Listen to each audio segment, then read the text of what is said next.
নমস্কার বন্ধুরা, welcome to Snigdha's kitchen. আজ আমি আপনাদের তৈরি করে দেখাবো আমার স্টাইলে বিটের জুস তৈরি করার পদ্ধতি। তা চলুন দেখা যাক। এটা ভীষণ উপকারী একটা জিনিস, আমি তাই আপনাদেরকে শেয়ার করলাম। তো এর জন্য প্রথমে দুটো বিট নিয়ে নিয়েছি। বিট দুটোকে কেটে একদম ছোট ছোট টুকরো করে নিয়েছি। দেখুন, টুকরো করে ভালো করে ধুয়ে নিয়েছি। তাই ধোয়া বিটের টুকরোগুলো আমি মিক্সির বাটিতে নিয়ে নেব। তাই একদম ছোটো ছোটো টুকরো করেছি যাতে জুসটা ভালো করে বের করা যায়, সেই জন্যে। তাই এগুলো ভালো করে ধুয়ে আমি মিক্সির বাটিতে নিয়ে নিচ্ছি। আর এর সঙ্গে দেব পুদিনা পাতা। এটা বড় দুটো ডাল নিয়েছিলাম পুদিনা পাতার, ডালের থেকে পাতাগুলো ছাড়িয়ে নিয়েছি, নিয়ে এবার বিটের মধ্যে দিয়ে দেবো। তা হাফ কাপ মতো জল দেব, যেহেতু বিটের থেকে বেশি জল বেরোয় না, ওই জন্য আমি হাফ কাপ মতো জল দিয়েছি। দিয়ে মিক্সি বাটিতে পেস্ট করে নিয়েছি।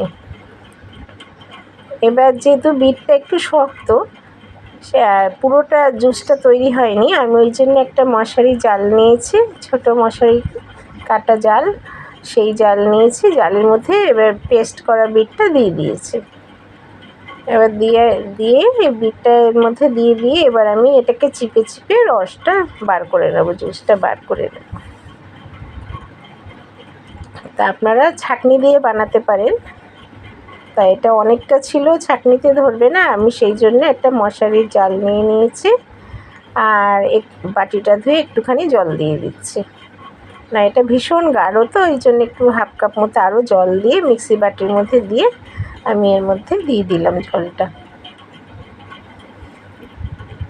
এইভাবে পুরো ভালো করে ধরতে হবে যাতে পাশ থেকে না বেরিয়ে আসে। এইভাবে আস্তে আস্তে চিপে চিপে পুরো জুসটা বার করে নিতে হবে।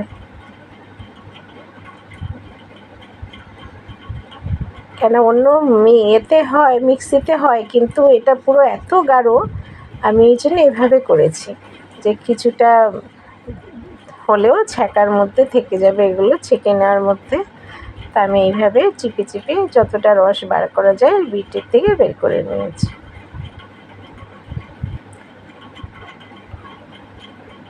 দেখুন এতটা আছে ওর মধ্যে, পুরোগুলো শুকনো হয়ে গেছে। আমি যতটা পেরেছি চিপে চিপে জুসটা বার করে নিলাম বিটের ভিতর থেকে।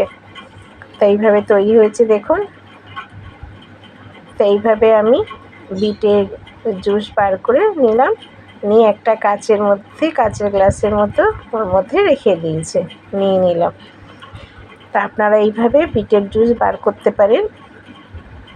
আর এর মধ্যে এবারে আমি একটুখানি আধখানা লেবু দেবো। আধখানা লেবুর রসটা যতটা হয় পুরো রসটা এর মধ্যে চিপে দিয়ে দেবো। তাই এটা খুব টেস্টি, আর এটা শরীরের পক্ষে খুবই উপকারী। যাদের শরীরে শুনেছি রক্ত কম হয়, তারা এই বিটের জুসটা একদিন ছাড়া একদিন যদি খেতে পারেন, খুব উপকার তাদের হয়। তাই জন্য আমি ভাবলাম যে আপনাদেরকে শেয়ার করি, তাই আমি আপনাদের সঙ্গে শেয়ার করেছি। এই পুদিনা পাতা এরম দুটো ডাল দিয়েছি এর মধ্যে, আর হাফ লেবু দিয়েছি, দিয়ে এইভাবে আমি বিটের জুসটা বানিয়ে নিয়েছি। তা আপনারা এরম দুখানা পুদিনা পাতার ডাল দেবেন গাছে, দিয়ে এইভাবে বিটের জুসটা বানিয়ে নেবেন। এটা খুব উপকারী বলে আমি আপনাদের সঙ্গে শেয়ার করলাম।